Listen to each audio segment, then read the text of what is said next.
Hello, everybody. Welcome to another edition of our HobbyPlex After Hours. I'm going to be finishing up my my 22 X4 tonight. Hopefully, have it ready to race on Saturday. So we'll see how far we get, and yeah.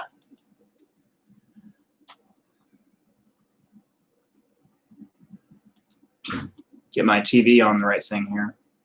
I might adjust this camera a little bit so it points downward so you guys can kind of see what I'm doing.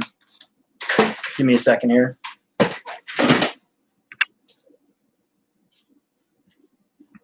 Sorry to be kind of late. I was out. I was actually out flying.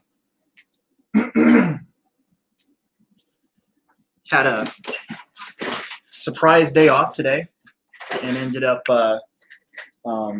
get a lot in. We got my son and I went and mountain biked at a couple different places, and then I went and flew my airplanes, and yeah, had a really good day today. So trying to figure out where I picked up or where I left off or whatever I just said. I don't know. So let's see. Did I get to? I'm right here, so I got to go here. So with that,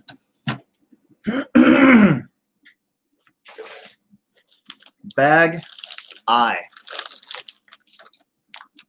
So building this 22X4, I've actually had it for a while, and never really got a chance to get to it.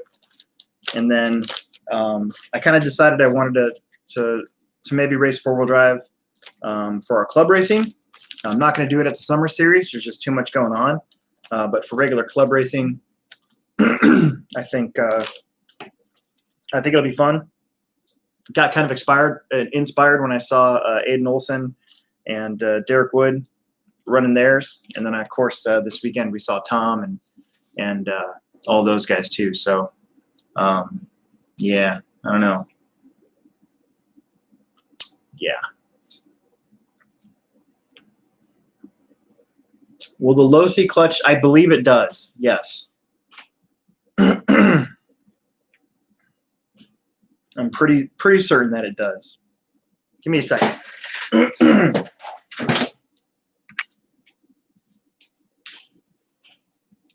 Sorry if I blind anybody.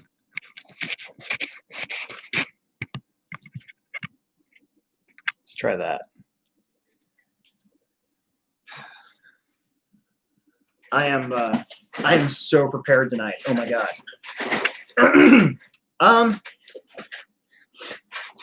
Jackson, yes. I am going to be running 13.5. I put the 13.5 spur gear in. I got my 13.5 motor. I was going to run this bad boy, Macklin 5.5, but I still might. I don't know. I got to decide. It takes me a while to try to decide on things sometimes. And I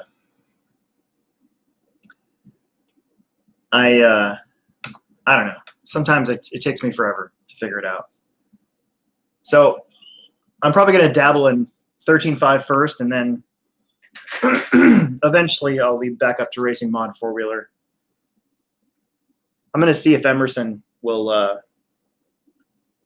want to race it too.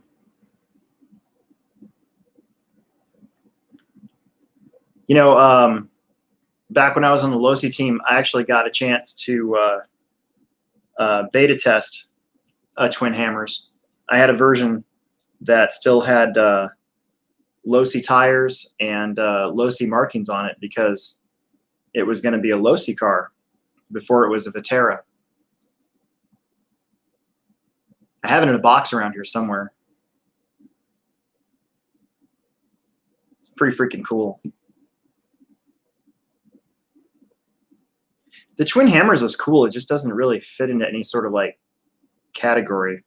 I think also it was kind of ahead of its time when it was designed. Because like you look now and you've got like the Bomber and the Wraith and the UDR, which obviously is big out there, and then the Losi Super Baja Rays, and they had that solid rear axle. I don't know. It was just kind of a cool deal when it first came out, but it just didn't fit. It was hard to sell because it didn't really fit in any category. Okay, so I'm putting on the sway bars here.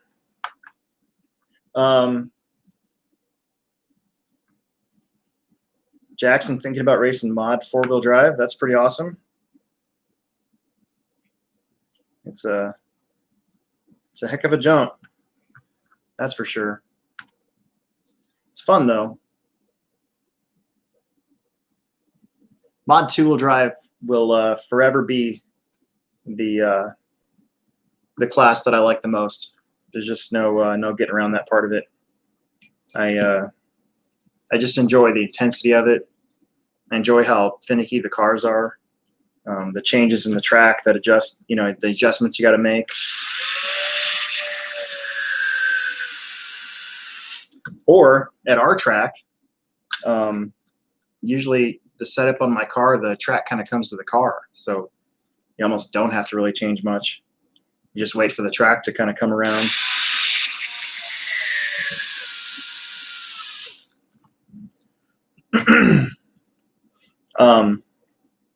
I got to say that this is, I took about a 2-year hiatus from running any Losi vehicles, TLR, and the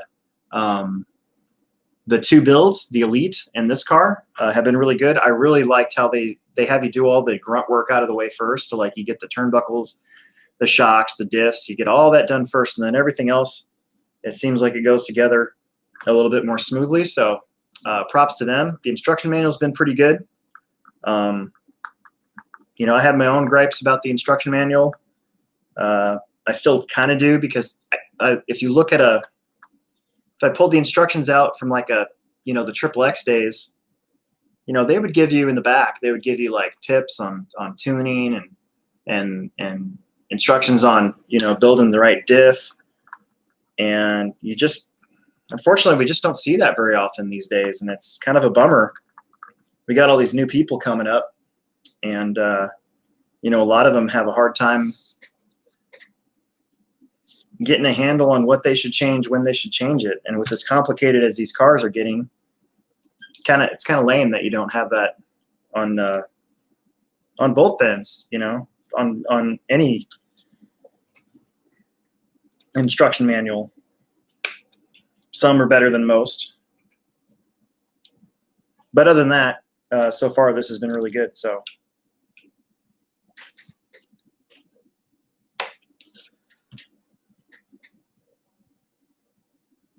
how was the track? I had a day off, so I didn't go anywhere near the HobbyPlex today. I watered it. I've been watering almost every night. I'm not going to be able to water tonight, so I'm going to try to wake up early and actually go in and do it tomorrow morning, since it's race day. Family Friday off-road starts tomorrow. Starts back up tomorrow, and I'm really hoping we get a good turnout for that, because we need it. We need to get the band back together, basically. So we're looking at axle height here, and I know the book is 0 on a 4x4, but I did on my Elite car, my 22 Elite, I am running 1 and 1.75 axle heights in the back. And that change made a world of difference in my car from 3 weeks ago when I was running everything at 0. So I'm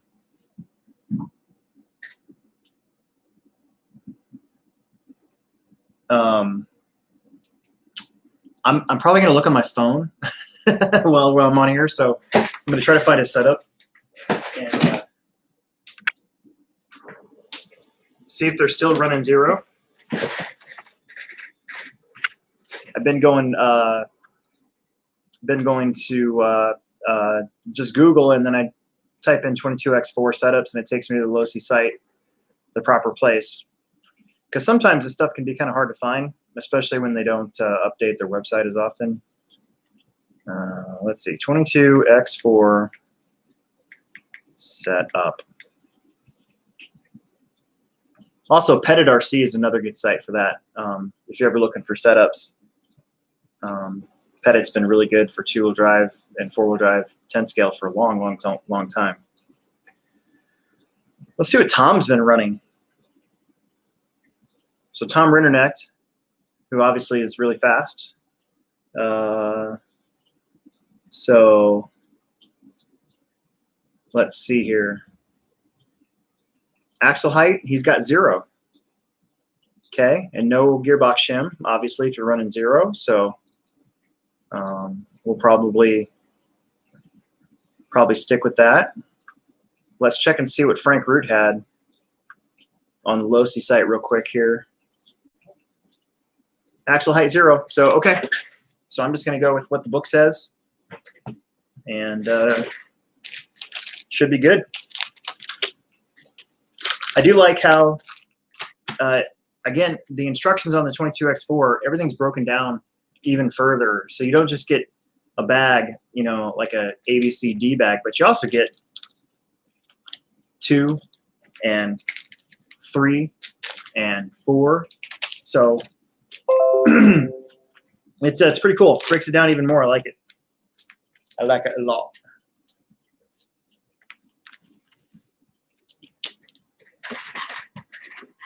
So this last weekend we had our first Summer Series race of 2020. You know, it was delayed by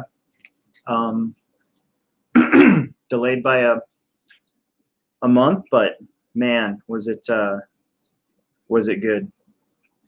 So I'm just so happy to kind of have things rolling again like they're supposed to be. Hopefully club racing on Saturday is going to be good. I know there's 2 events going on elsewhere, but just based on RC sign up, it looks like we're still going to have a decent crowd for that. I know that I would like to travel to other places, like the RC compounds having the race. They're having a makeup Winter Series finals this Saturday, but unfortunately, all the other guest announcers are gone. So Trevor's not running races tomorrow. I am, and then I got to run Saturday, so I'm unable to go anywhere. But we'll figure it out. So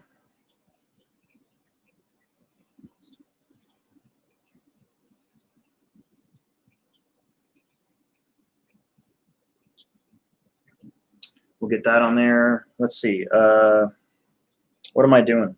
Ow. Hurt myself. Jackson, was that your first Summer Series, or did you run last year at all? I can't remember. Can't remember if you ran last year or not.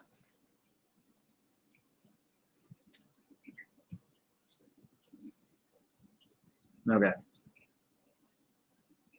You know, what's really great about it is that there's just a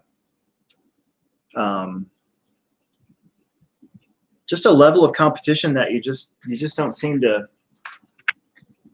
get, you know, on a club race day. I love club racing a lot, but there's definitely like just a higher level of intensity, and luckily not a level of intensity that gets out of hand and gets people all crazy and stuff, but just a level of intensity that kind of builds towards that.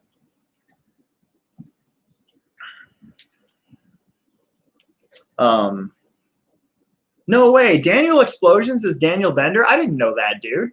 You need to tell me that stuff. All right, so I'm going to give you guys a little tip. So as you know, if you listen to our podcast or listen to me at any point, I am not and never claim to be an engineer of any way. I cannot explain setups very well, and I cannot explain things. I can kind of explain building and stuff like that. But anyways, so one thing that you definitely do not want to do, if you're going to use thread lock, never pour thread lock into the actual threads that you're trying to get to. unless you just don't want to get them back out again. So what I do is I take my thread lock and I take a surface that won't just absorb it, and I put a little dab of thread lock, and then I take my screw that I want to thread lock and I dip it and swirl it around a little bit so that it uses just enough thread lock to actually work, but not more than you would want, so that you don't end up with a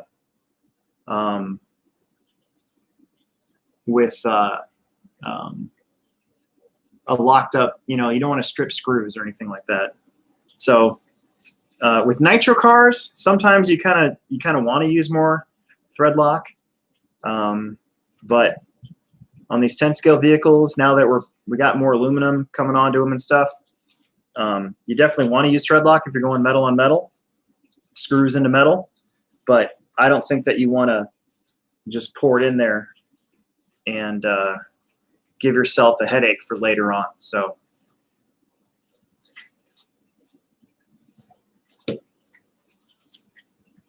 there's one of the rear hubs, and then we'll do the other one. So one thing about this instruction manual that is kind of weird is that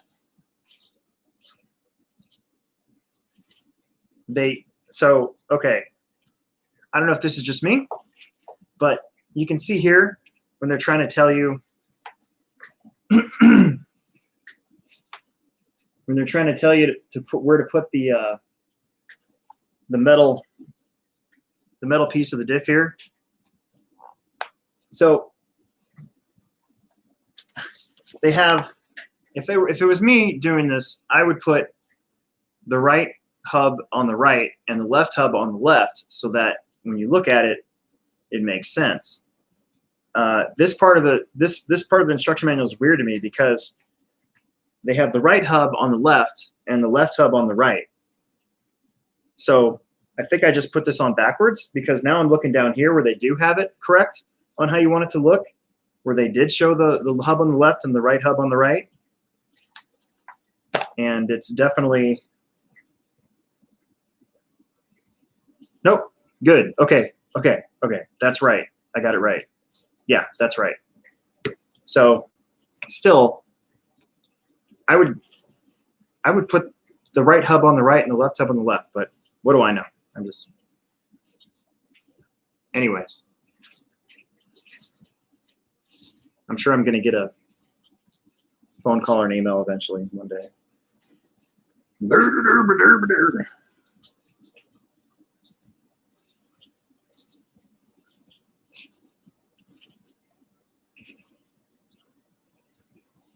Yeah, most guys are using that glass cleaner to clean their tires. Will swears by it. He thinks, he says that it also helps the sauce absorb back into the tire. So, yep. Pretty common to see at the Plex. That's why we see all that glass cleaner. You don't see as much buckets anymore.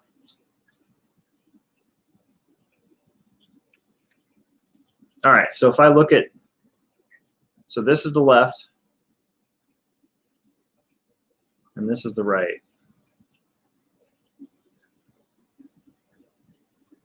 Okay, I think that's right.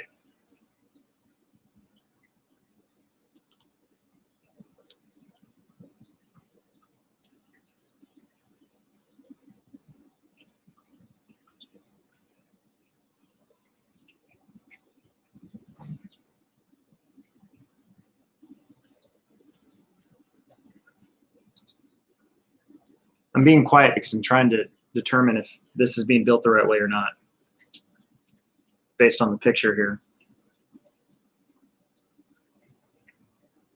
I'm just going to go by what the picture has and then hope that it's right.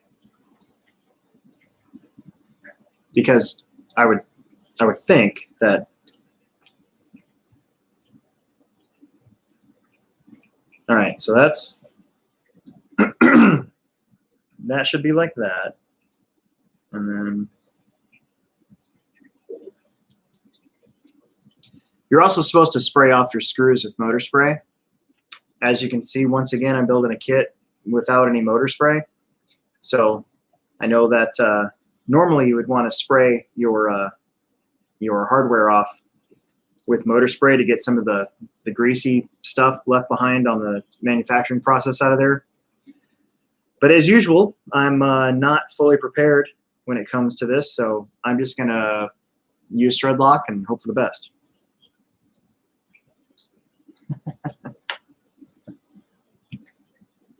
Clayton's like, they're backwards. Well, that's what I thought, but so if we got both of these like this, and then you flip them like this, see, the ball studs line up in the right spots, so I'm going to assume that that's correct. So right and left. Did I get everything? I did. Let's move on, shall we?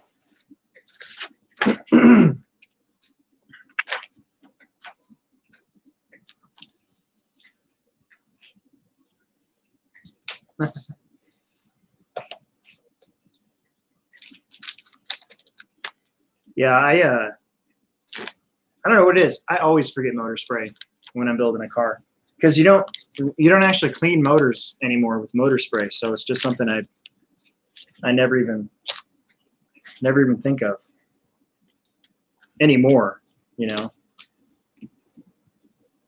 So, oh well. So we had pretty awesome week so far. We got in that DR10 green version drag racer. I had to take today off, so I'll be interested to see how many of those are left. We were able to do a What's New Wednesday, so I'm happy about that because the last couple of weeks we've been almost too busy to try and get one in. And luckily I had Cameron there after we closed to help me get that up, so I was happy with that. The What's New Wednesdays are really cool to do for you guys because it kind of shows off, obviously, the product we get at the Plex, but I get to have a little fun with it too. So,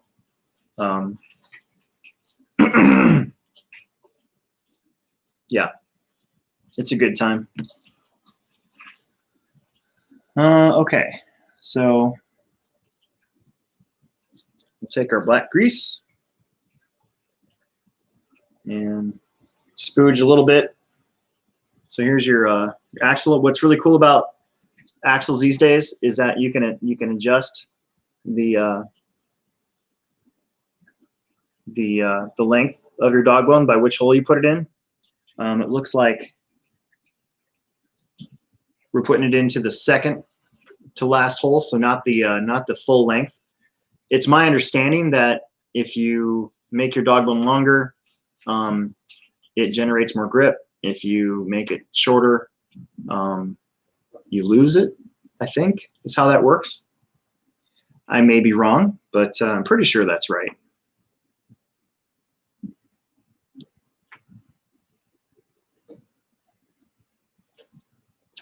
And then I like to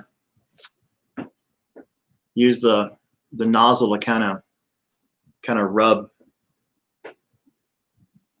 so I can really coat the grease around these shafts.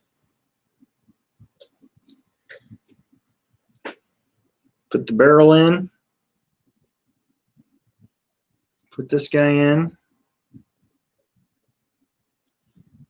Make sure it's on the second pin.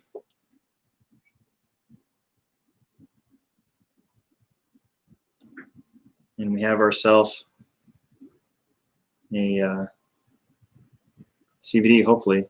Why is that not going all the way through?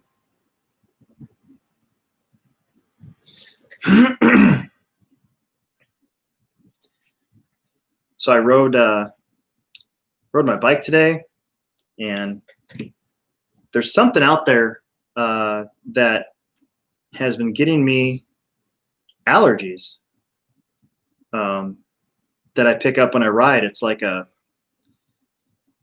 must be something growing out there.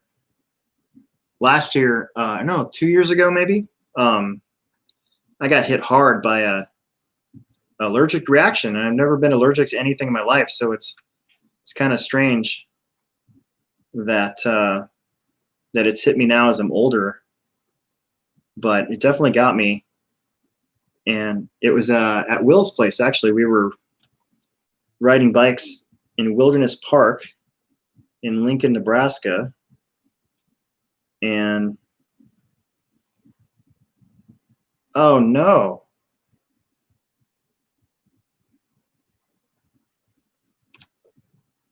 And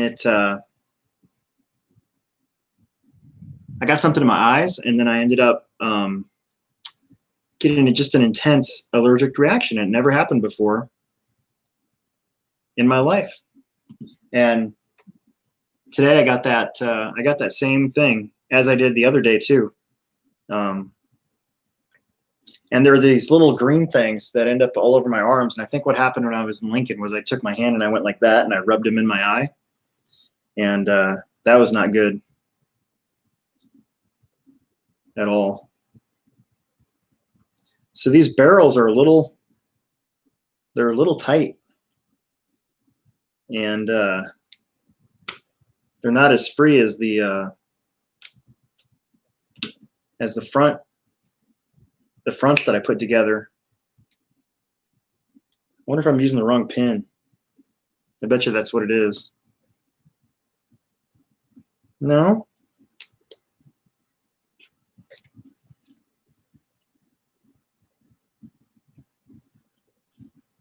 Yeah, it was, exactly. Maybe that was 3 years ago. Maybe longer than that. Was it 2016? Because when were when was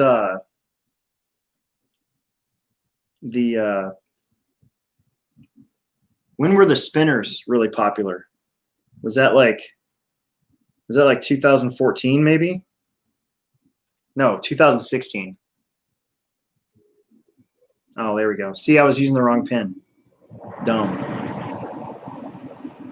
Yeah, I think it was 2016. God, that was long ago. Time flies, man. Well, anyways, the last 2 times I went and rode my bike at Tranquility, it really got me.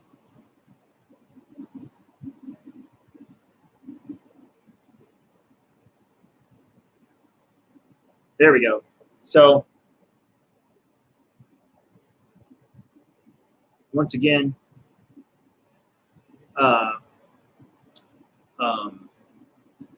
there's 2 pins in this eye bag, so it's eye 3, and there's 2 different size pins, and I was using the bigger ones. So there you go. Don't do that.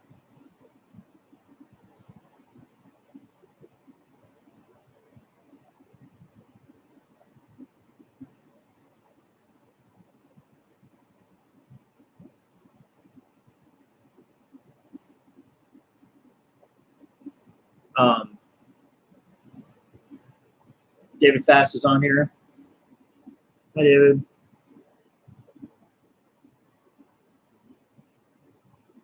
Be right back. I'm going to turn my air conditioner off.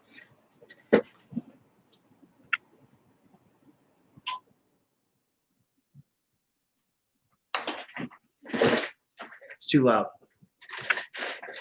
I don't want to yell into the camera. So as I was saying, there's 2 different size pins, and I was using the pins made for the hexes just now. So there you go. Maybe I should read the instruction manual.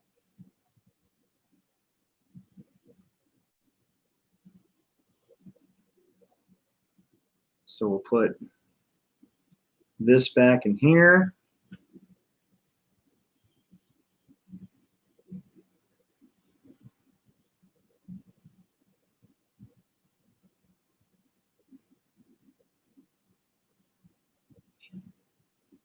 am I doing here? There we go. Daniel Bender just asked how often he should change his diff oil. So kind of depends. If you have your slash 4x4, you probably don't have to worry about it too much, to be honest with you. That might be something you do every couple months, maybe, unless you notice like a severe change in how your truck handles. I think cars like the 22X4 for running modified, you know, I'd probably do mine. Honestly, I'd probably do mine like once a month, right before the summer series, just to freshen everything up. But for club racing, where it's not as intense, I probably wouldn't worry about it until that summer series race comes around. Again, unless I notice a severe change in the car, then I would probably go and change it.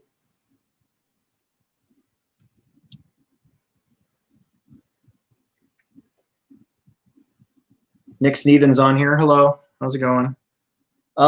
Rod, so I'm going to run 13.5 with this car at first, and then I won't need the diff. I'll just run it as a slipper. That's kind of another reason why I was just going to run 13.5.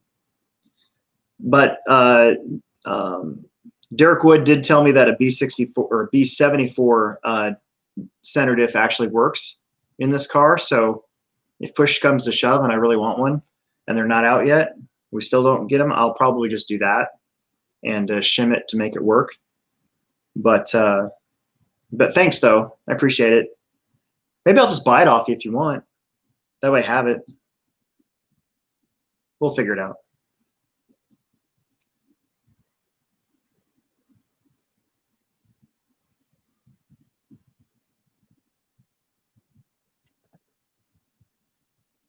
Yeah, I don't know, man.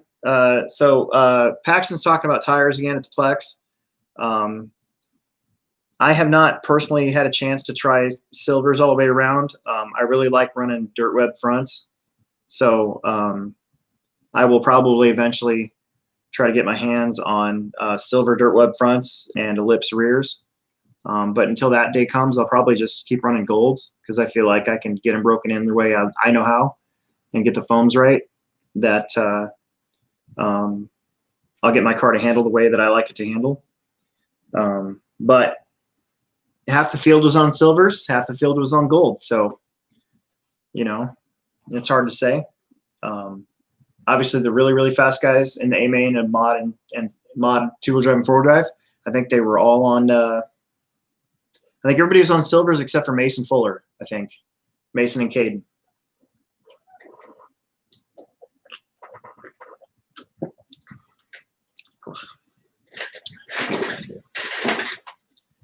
Okay, so there we go. We got rear hubs done now. Aha. And then we need our pins out of here.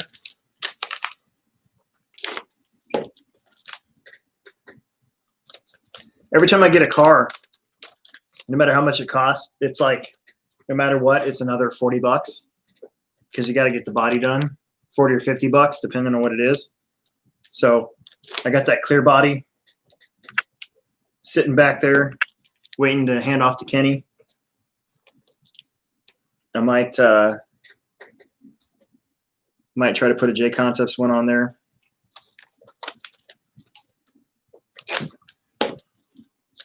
When I can. Maybe next quarter, third quarter. Okay. So now we're going to put our hubs on and looking at that, that means that this one is a lefty. And here's our spacers. And they're going 1 millimeter on the back.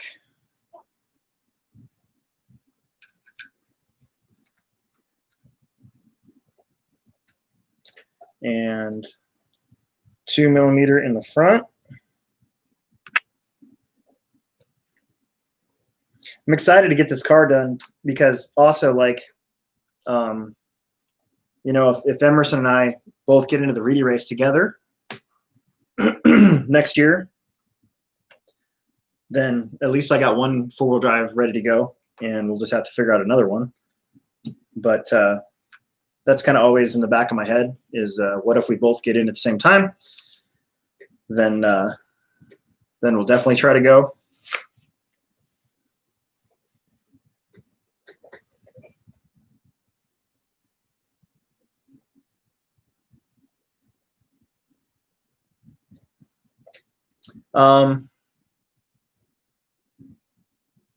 So new question, why isn't there an independent 4-wheel drive? There is when we do our independent series in the fall. So the summer series, you don't want to have too many classes because it makes the day go longer when the mains come around at the end of the day. And also, you know, I'm still kind of the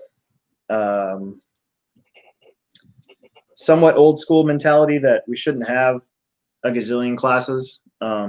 If you look at some of the races out west, you know, they have like sportsman and then a regular and then an expert and then a pro almost sometimes. So it's, and then like when I went out there, there was like 5 people in a class. So for the summer series, I really just wanted to focus that independent class on the 2-wheel drive buggy version. But when fall rolls around and we do our independent series again, there will be independent 2-wheel drive and independent 4-wheel drive. So just not for the summer series is all.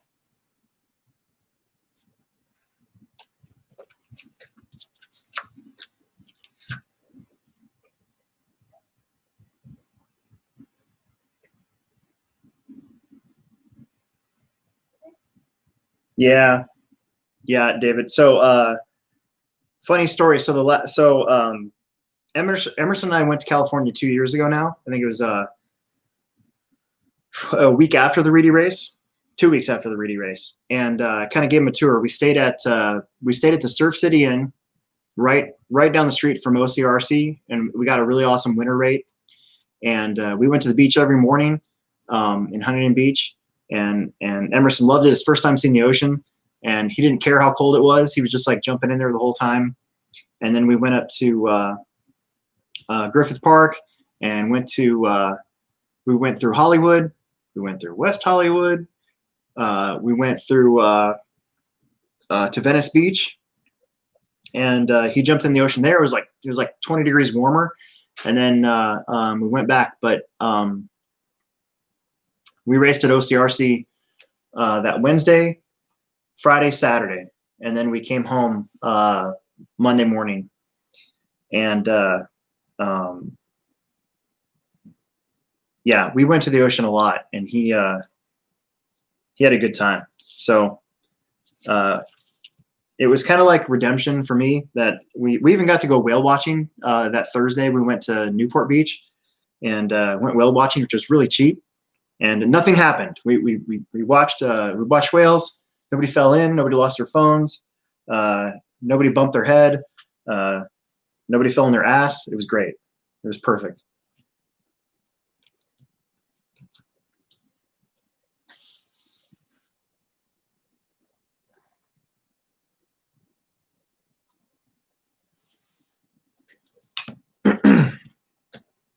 Yeah, I think I learned my lesson from that experience. 2013 Reedy race was fun, but because I wasn't driving myself, it kind of like you had to rely on I went with Randy Romanek, which is great, but he's the one with the car, so we kind of had to rely on that. I think the next year I went, Will and I went together, and I drove, rented a car, and it was a little bit more fun because we were kind of on the same page on what we wanted to do, where we wanted to go. But yeah, that vacation that Emerson and I took, I'd almost want to do that again instead of just going to the Reedy race. Like pick a JBRL race again to go to, and then just go spend a week out there and do it. That was almost more fun than the actual Reedy race experience. Almost. Because seeing the Reedy race live is and actually being there is really cool. It's something special that if you're really into RC, it's one of those things you should probably just do. Try to do at least once, in my opinion. They're having a discussion about why there's an independent two-wheel drive class, and the main reason for that is because of the turnout. So, for instance, our winter series with 8 scale, we have a sportsman sportsman nitro buggy class and an expert nitro buggy class, and we also this year added a sportsman e-buggy and an expert e-buggy. And the reason I did that is because we were getting close to 60 cars before in each one. And I felt like there was enough people that weren't sponsored drivers that they could kind of have their own deal, and then let the expert sponsored guys have their own deal, like that, right? I kind of felt that way with two-wheel drive. There were some summer series races we were getting close to, like Jackson said, like 50 to 60 cars. So I think with that, it's okay to split that up and let regular Joes have a chance to kind of have that A-main experience, and then let the expert guys duke it out. But like I was saying with the winter series, look at Truggy. We don't have a sportsman Truggy. Why is that? Because sometimes we only have 2 heats of Truggy. This year we were lucky to have more than that, but that doesn't always happen. So there, in my opinion, there's just not enough people on some of these classes to split them up, because then you take the fun out of it because you don't have full heats. The other thing that's really important about racing in general is that if you don't have full heats, then you got to beg for marshals half the time. So our main events this weekend, there were several that we were short people. Well, then we had to slow the program down and beg for people to come out and help. Where if you have these big turnouts and you still have 30 or 40 cars in each class, and you can have 8, 9, 10 people in every single heat and every single main, then it just makes it that much smoother to get through the race program. So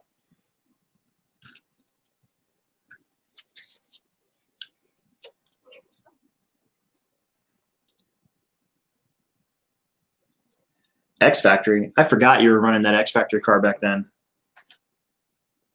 I'm sorry. It was all right. The two-wheel drive was pretty good. Actually, both cars were okay. It's just that once you had all these guys on board with the mid-motor thing, I think the engineering prowess of the designers at Associated Losi and X-Ray and Kyosho, I think it just kind of, it's hard to compete with that,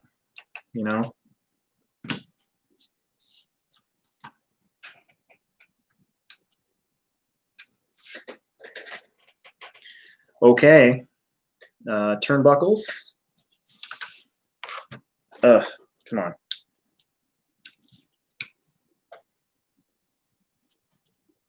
I thought I'd be hurting today with we went and rode bikes twice. We did it at a place called Oxbow, which has a whole bunch of jumps, and then I went and rode at Tranquility Park today again, and I'm actually not feeling too bad.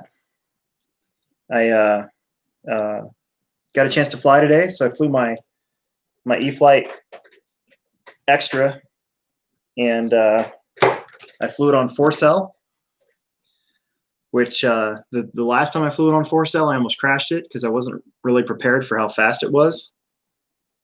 And man, I'm going to have a video up later, not of me flying, but of everybody else that was there. I'll have it on YouTube tonight sometime. My phone was almost dead, so I had to bail.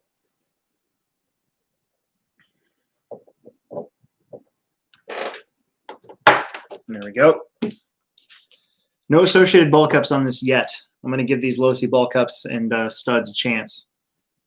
But if I pop one, out of there, going to associated. So there's that. I'm starting to get excited.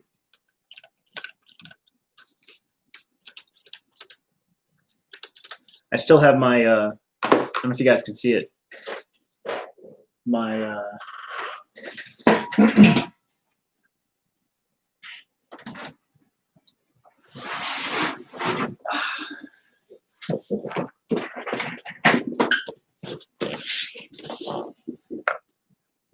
I still have my original low-C 22.4 graphite box.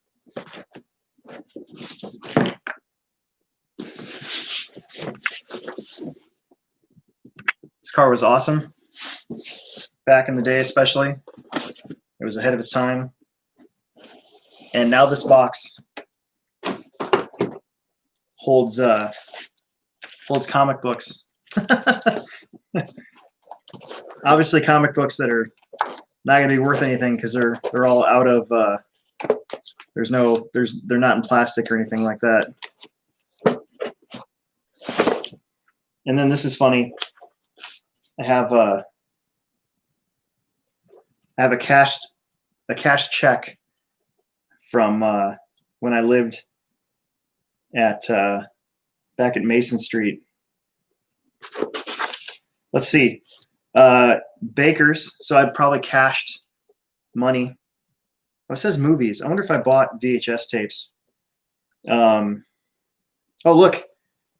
Here's one. Here's one to Hobbytown. And I don't really care about this routing number because I don't bank with these guys anymore. But there's one to Hobbytown, and it's got Tim Ski's signature up here. That's amazing. For $10.59. That was in October 26th of 2000. Look at that. That's amazing. I didn't even know these were in here. So October 15th, I paid my mom $16. And October 27th, I paid Baker's $59.91 for movies. I wonder if it was, I got a bunch of VHS movies. Baker's was closing out all the rentals. I wonder if that's what I did with that. So anyways, isn't that cool? I'm excited. I got my old, I still have my old 22.4 box.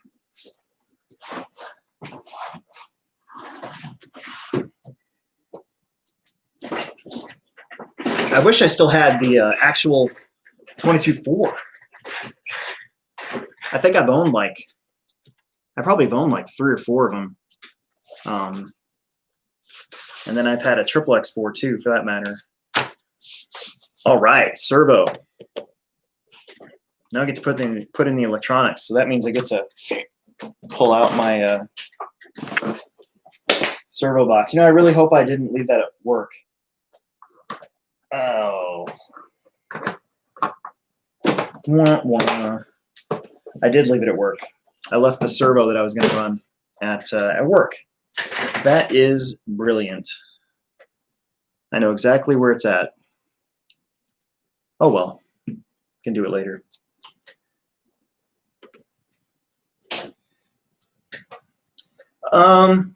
Paint sprayer. You know, I think we're okay. I'd like to paint the track, but it actually makes it makes it kind of slick for marshals and stuff. So I might just leave it the way it is right now. It's either you do it or you don't, because if you like if you paint the track and then you change some parts of the track and you don't paint it, then the old parts of the track that were painted, it kind of looks like crap. So I think I might just lay off and not do that. I think it'd be all right.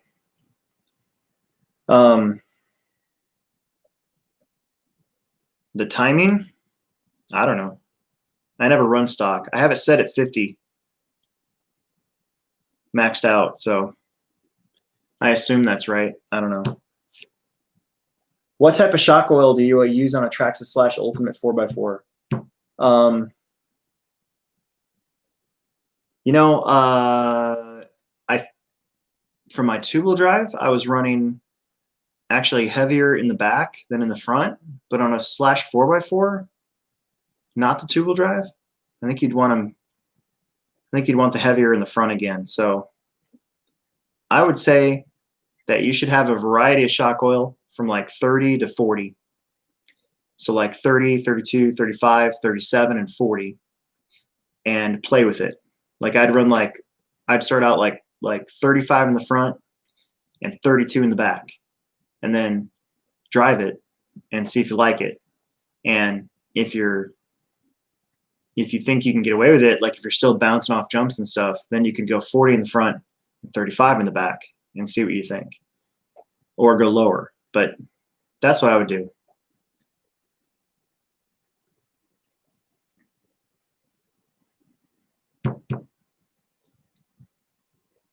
In the diff, I don't know. I'd probably Google that one. I have no idea.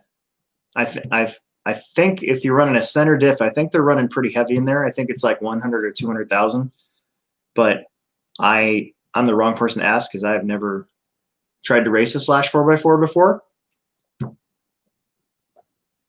That one you might have to try to find like a race setup through a search. Just what I'm thinking.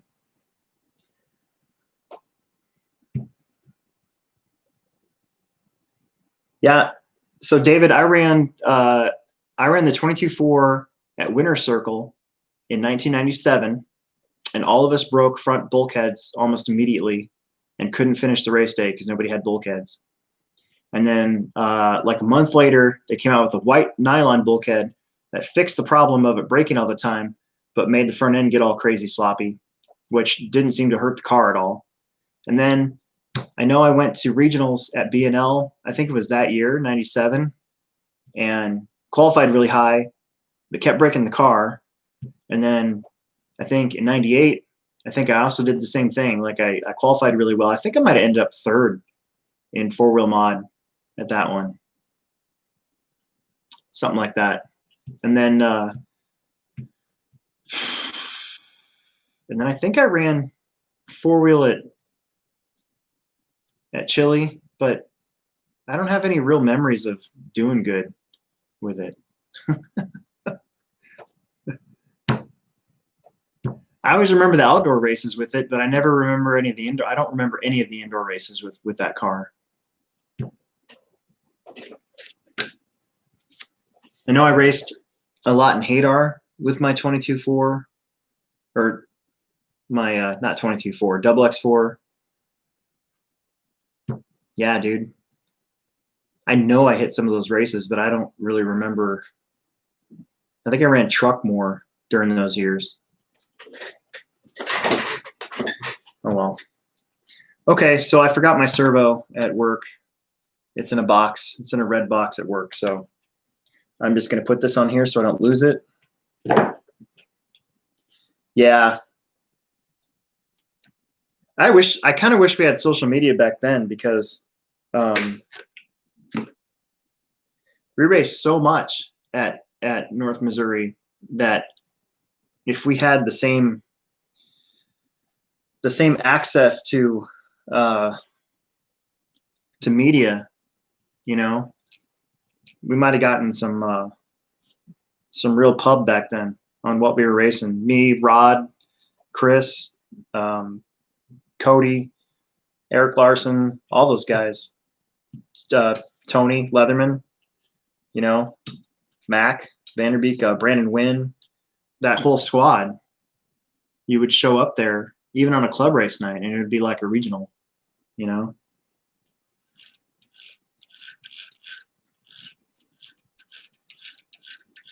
But alas, we were in Middle Earth and nobody cared. Oh, you got first where? North Missouri?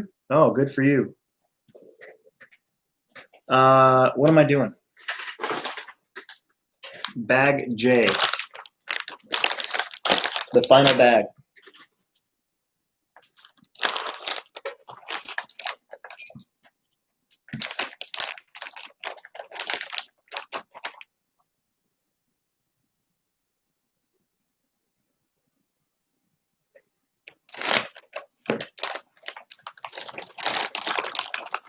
The temper and the AE ride. Which one? I think I remember who you're talking about, but I don't remember at the same time.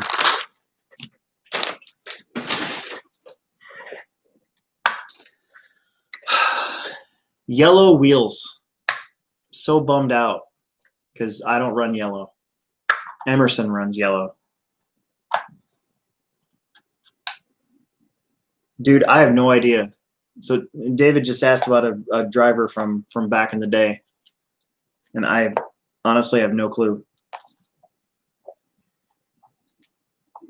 There were a lot of us with tempers though back then.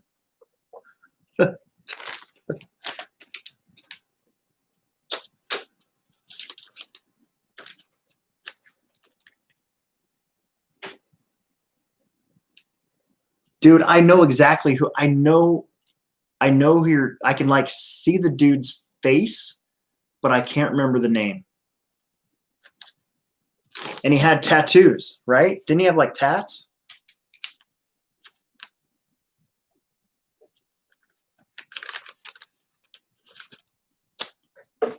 I remember that, but I vaguely remember the dude. Yeah, he was all tatted up. But yeah, dude, I cannot remember that at all. That's a boy, you're bringing back one.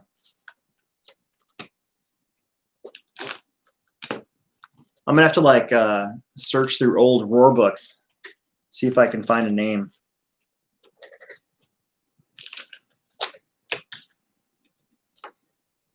It wasn't the Dawsons, right? They were a Losi group. Do I deal spotlight of the week? Well, okay. So the thing with that is that was kind of a fail on me. So that was part of our deal with ProTech to sponsor our syndicate, and I started doing those, and then the COVID stuff started going on, and the HobbyPlex got like crazy busy for a couple months, and unfortunately, we just didn't have time to do those. So,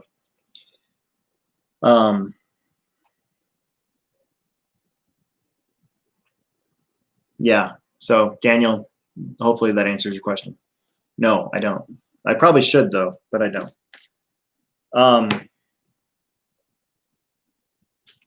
Man, that's gonna drive me nuts that I can't remember that name.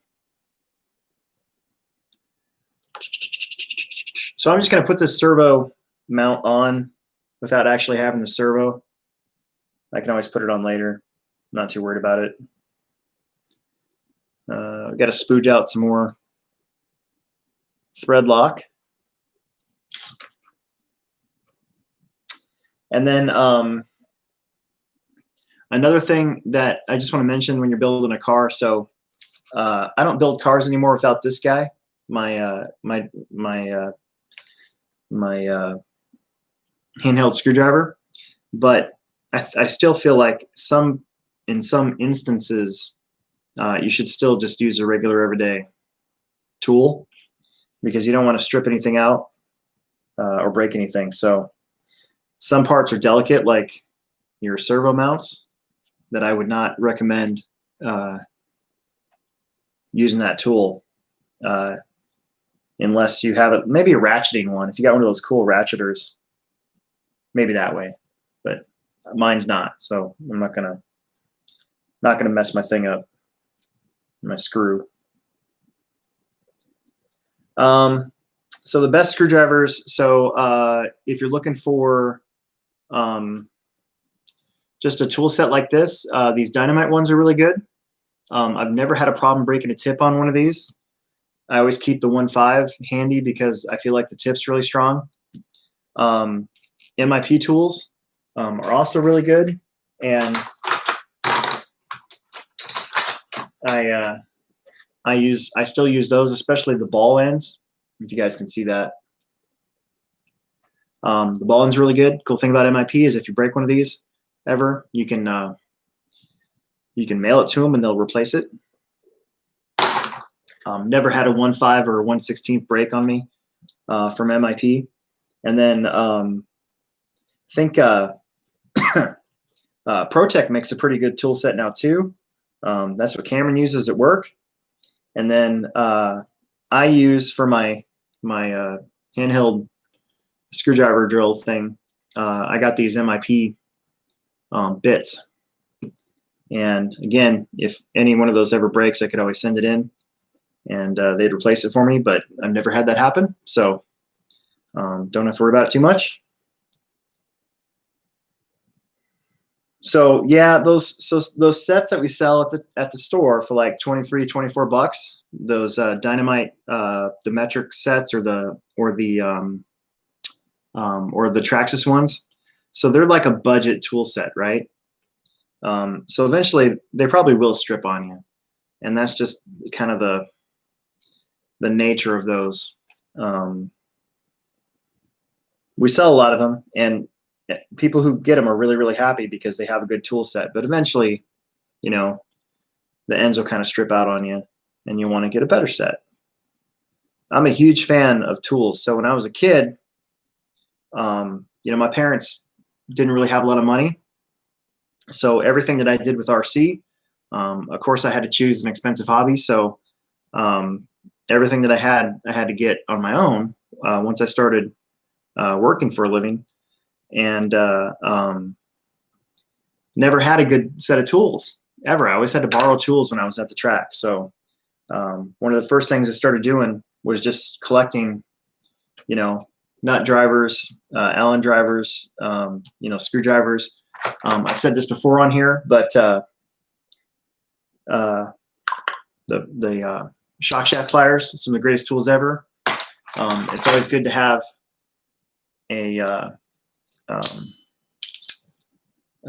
good Lord, what do we call these?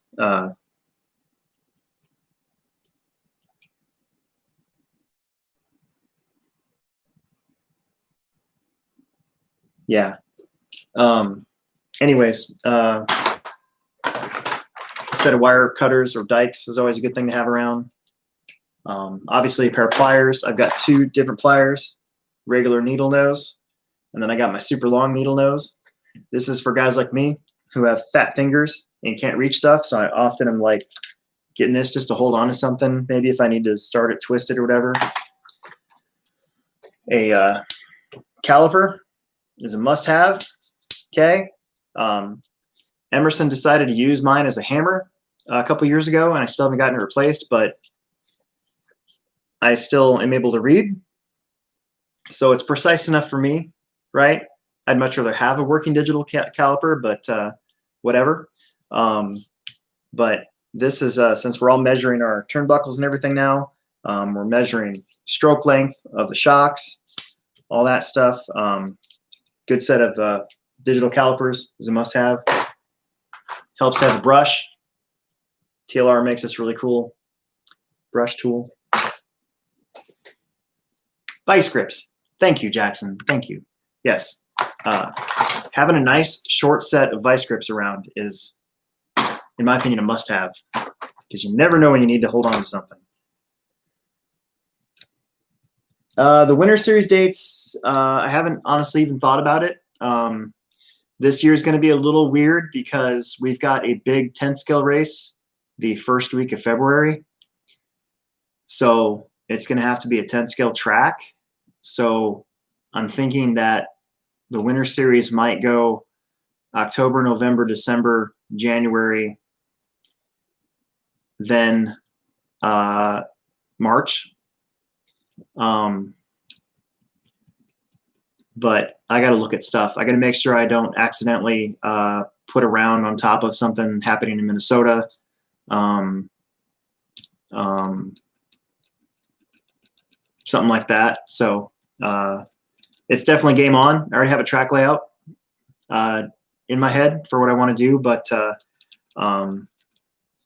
this year's schedule is going to be a little weird because of that interruption right in the middle. So I've been trying to keep an 8 scale track from October through March, and now we're going to have to kind of get weird about it. So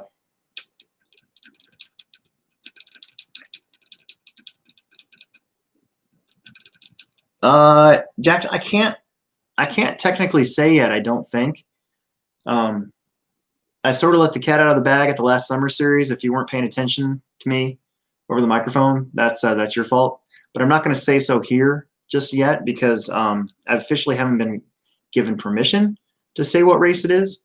But it's going to be really awesome, and we're going to have all the big dogs back at the HobbyPlex duking it out. So I'm excited for it.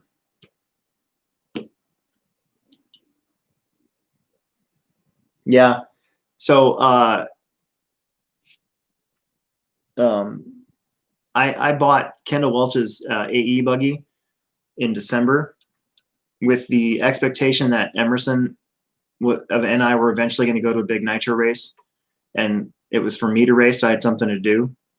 And then I got offered a crazy amount of money for it. Not a crazy amount of money, the right amount of money for it a couple weeks ago, and I was like, whatever. So I sold it already. So I only drove it like twice, and it was just for practice. I didn't even really get a chance to race with it. So maybe I'll get a new one.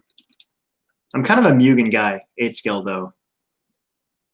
That's one nice thing about being a privateer. I get to choose whatever I want, and for whatever reason, I've always leaned towards Mugens for 8 scale, which is why I didn't think the AE car was going to be that much of a departure since they're so similar. But I don't know. We'll see. I'll figure it out.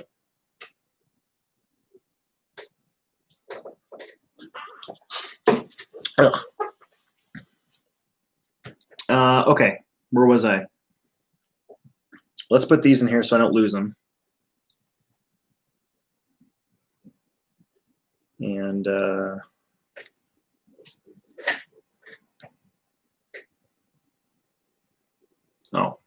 okay.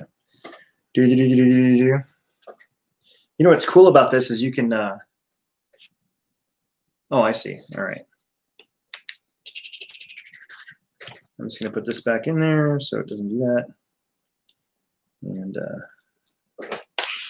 so in this instance, I'm going to use my drill because it's going in the bottom of the chassis, so it's not a huge deal.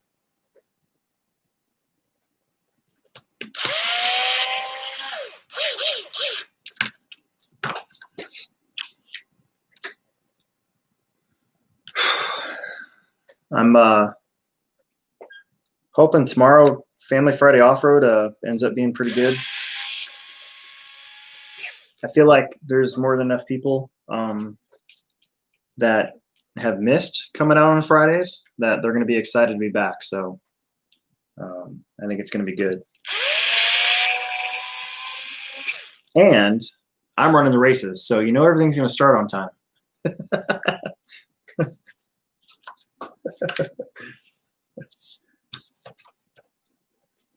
The blue short course is a truck in pieces. It's not an actual truck.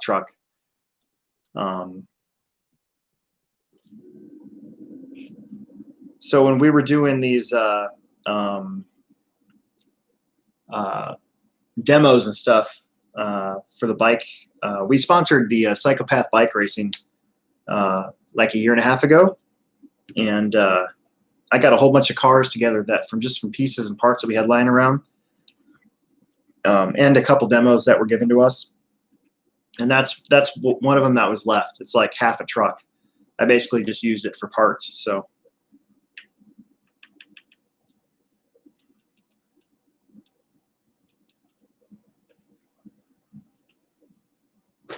okay, and let's see, J2.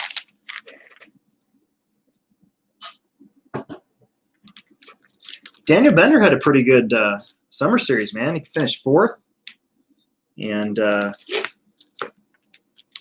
he was one of the only short course trucks out there, doing a good job.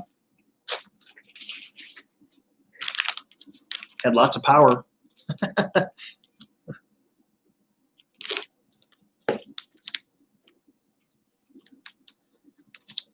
I think next summer series. So I videoed mod 4-wheel, mod 2-wheel. I think I'm going to do that again, just to have record of it all. But I think next time I'll video the Plex spec A main, and then we'll try to do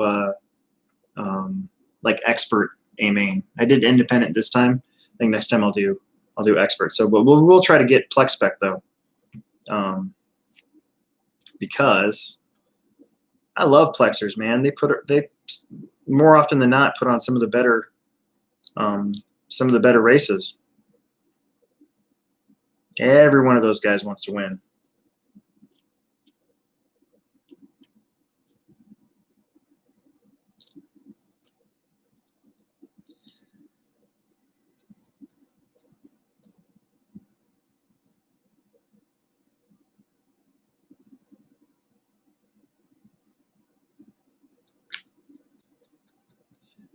One thing I don't recommend is ever using your automatic drill on a motor.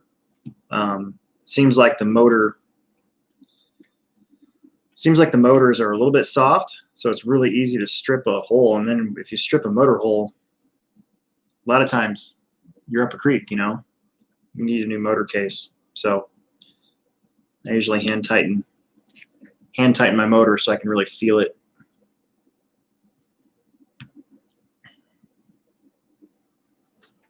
Yeah, Nevin wasn't there.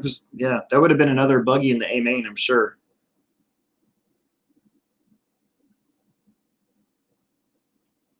So David just asked right now, just Friday racing. Actually, there's Friday and Saturday. So our plan originally, before the COVID stuff all started happening, was that we were going to have Family Friday Off-Road go throughout the summer. We were going to have the summer series, one Saturday a month. And then we were going to have, I was actually going to bring back a new series. I was going to call it the Pro 20 Challenge, where I was going to have 20-minute mains for 3 classes. But because we didn't race for 3 months, it seems like there's a lot of pent-up like want to go racing. So now we're just said the heck with it. We're just going to have weekly Saturday off-road. So you have Family Friday Off-Road, which is for like a beginner night. And then you have Saturday Speed Off-Road is for guys like us. Plexers are more than welcome to come on Saturday. It's just that there's more of us on Saturdays, whereas Fridays there's more beginners. So that's the way it breaks down at the Plex. I still want to do a crawling event on a Saturday, but I might wait till fall because it's less hot out on a Saturday.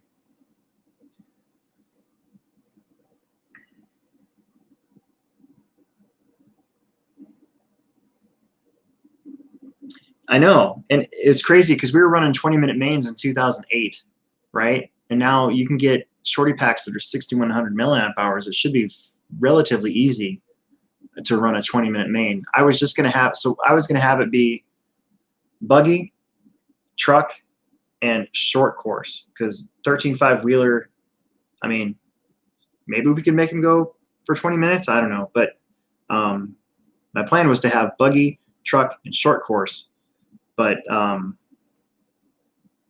might just make it a big race eventually. I think that'd be kind of cool to have like a big trophy event. Just make it one day, but have it be Friday practice, Saturday racing, and call it the Pro 20 Challenge. And just have there's just 4 classes. There's just buggy, truck, wheeler, and short course truck, and just have a 20-minute A main. I think that'd be fun. Something different.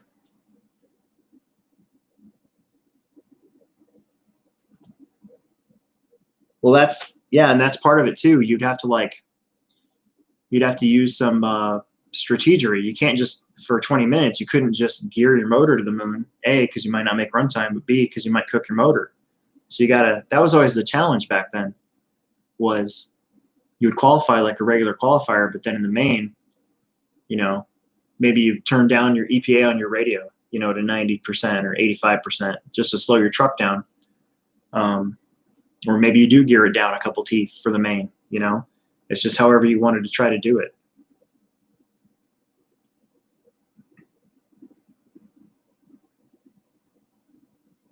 So yeah, now that we're finally going again, it feels like we've just had a lost spring. Like I had all these ideas to implement for this summer, and it's like for 3 straight months we were so busy at the store because we never closed, and we actually picked up business, right? That for 3 straight months it was go to work, just have your mind blown all day from all these happy people that are into the hobbies and everything, which is fine. I'm thankful for that. And then come home and go to sleep and then turn around and do it again. And it was just like bam, bam, bam, bam, bam for 3 whole months. So I feel like now we're still busy at the store, but we're not like insanely busy like we were. That I feel like I'm finally able to sort of sit down and get some stuff done. You know, we're going to get the summer series posters up here shortly. We started racing again. I got a brand new track knocked out. I have some tasks I got to work on at the store, you know, involving our security cameras. I've been in charge of that this whole time. There's just all this stuff that we want to get done, and we're slowing down just enough now where we can actually get it done. So I got to pick a date. I got to look at the summer and the fall and see and get that schedule lined up so we can get back into what we do best.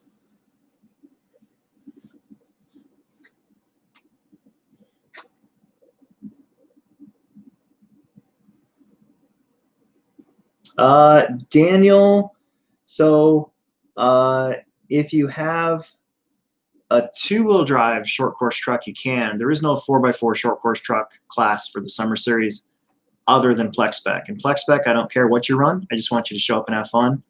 But the short course class we do have is 2-wheel drive with 13.5 motors. So there are some rules for the summer series classes. So if you had a 2-wheel drive, if you have one and you put a 13.5 in it and a 2-cell battery, then yes. But if all you have is your slash 4x4, sorry, it's Plex Spec for you.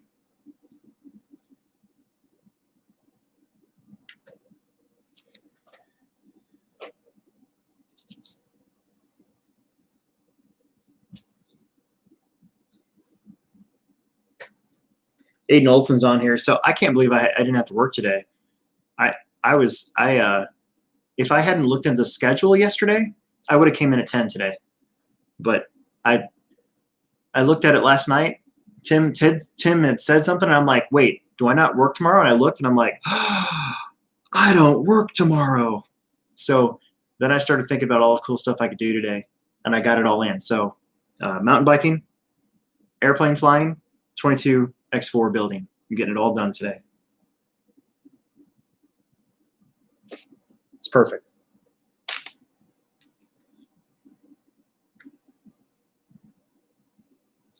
So this says 24. So I'm going to go grab my box opinions here. I hope I still have it here somewhere. At least I thought I did.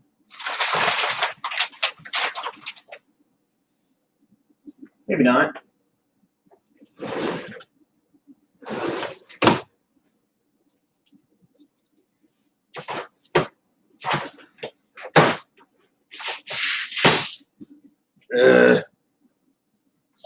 Maybe it's at work. Maybe it's in my pit at home. I thought I had it. Oh well, that's fine. I can get it all in tomorrow.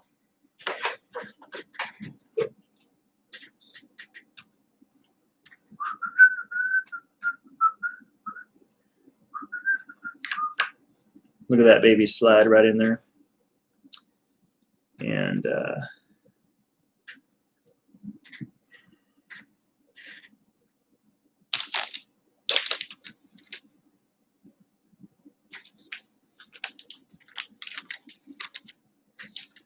dude, RC racing's awesome, man.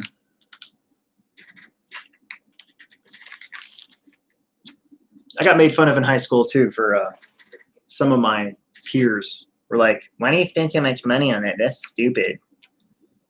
Look at me now.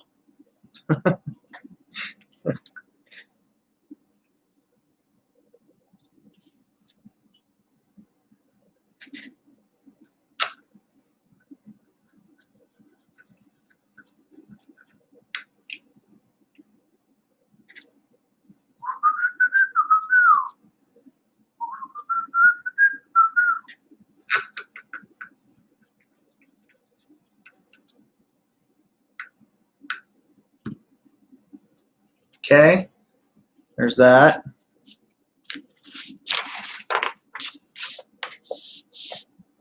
And, you know, I think they're using a fairly lightweight battery in these cars. So luckily for me, I have a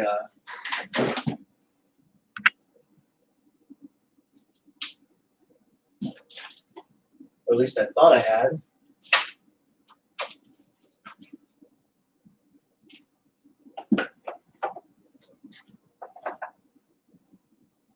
My trusty ProTech 3600 LiPo that I knew I kept around for a reason. So now I can be one of the cool kids. I hope it still works. I haven't used it in like a year. And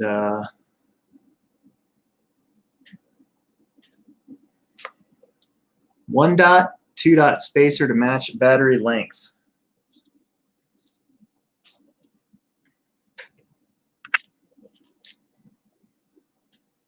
Aiden Olson's on here. Are you guys running the battery forward or backward at all? Or does it work like that? I would assume forward, right?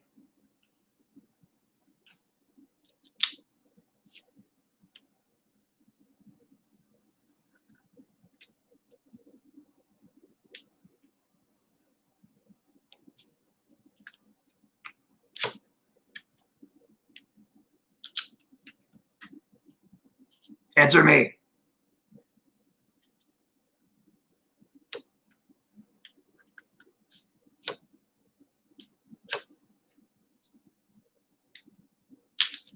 Well, that clearly doesn't even fit. So I guess I'm just going to do this.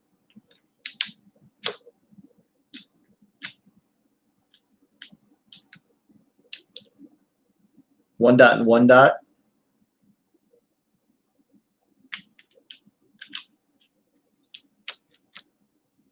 Okay. And looks like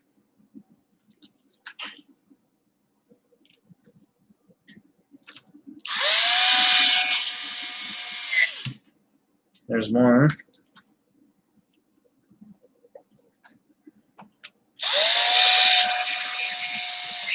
There's 2. And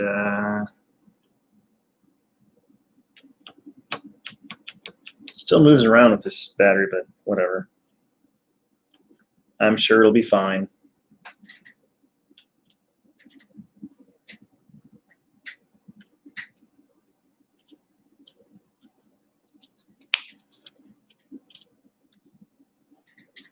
Except that that doesn't work.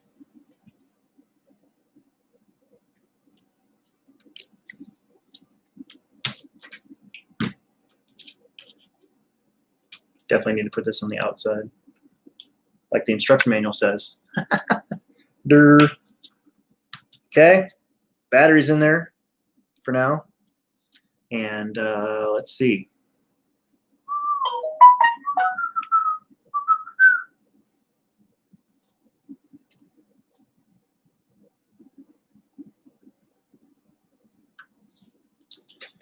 And receiver.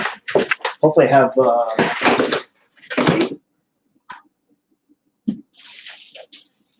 yep, I got tape.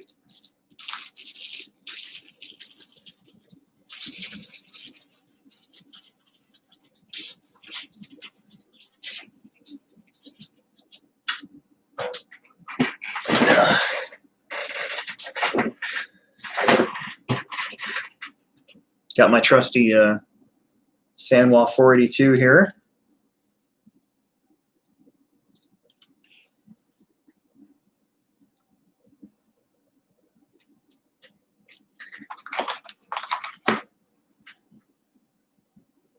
The chat's going wild. You guys are crazy. Nobody said anything about my haircut. I'm like disappointed.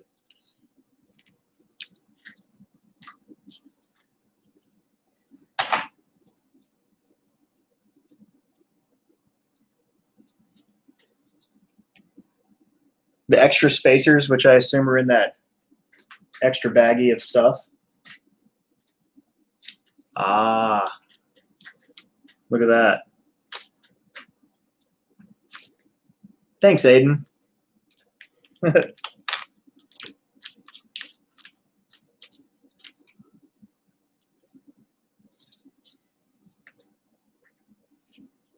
Can't believe I'm still not done with the battery part yet.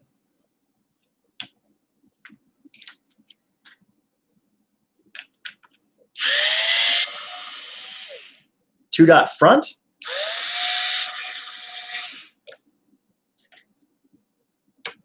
You don't want the battery all the way forward? Okay.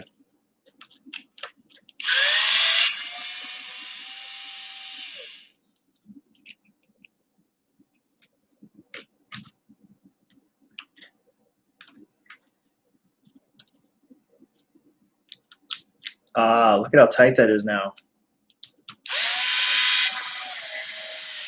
Excellent. Aiden Olson to the rescue. There we go. Now it's in there nice and snug. Thanks, bro.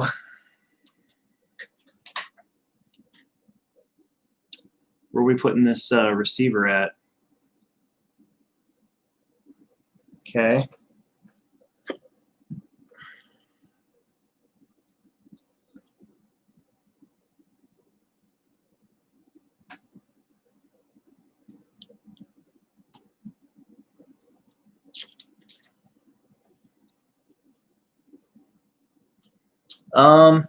So I had somebody ask this on YouTube a little while ago. So I'm pretty sure they don't make this one anymore. And this was actually a gift to me from a buddy of mine. So I don't actually know how much these things would have cost. I'm going to assume it's probably 80 or 100 bucks.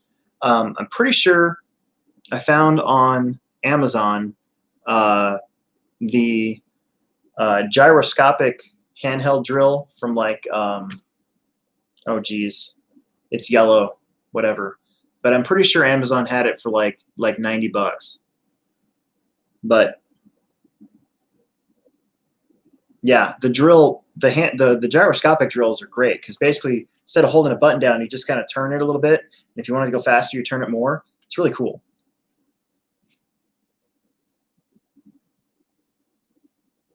So yeah, super cool.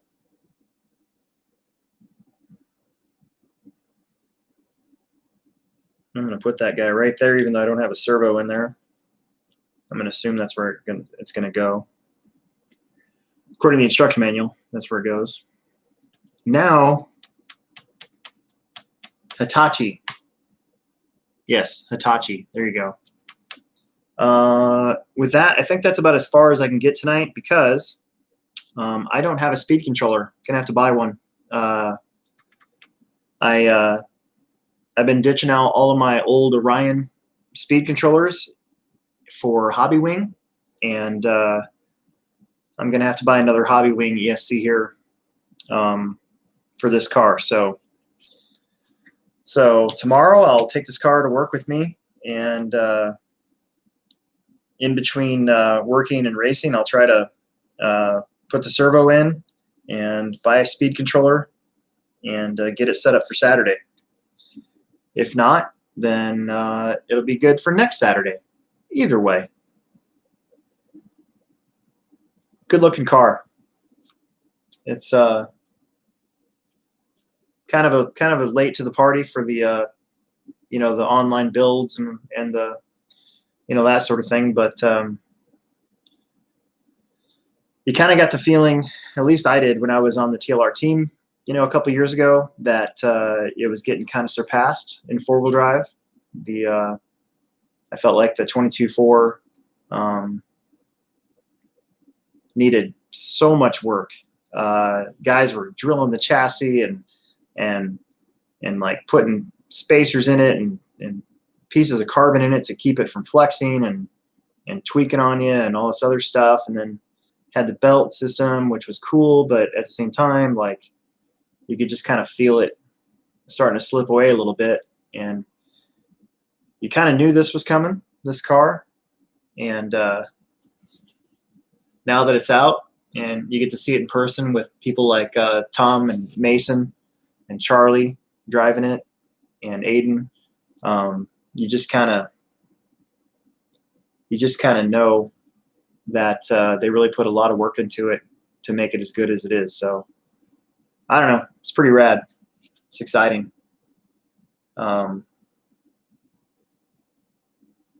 I think I'm about out of battery. So, but anyways, so that's an hour and a half.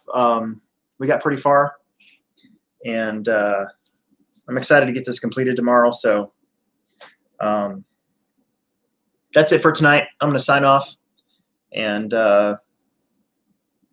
try to clean up here and get ready for tomorrow. So I will see you guys later. Bye, David. Bye, everybody. Thanks for tuning in again and hanging out here at our show, at our After Hours show. So you guys great. Hope to see you Saturday. If not, I'll see you when I see you. And I'll be back next week too on our live stream. So thanks again. Bye.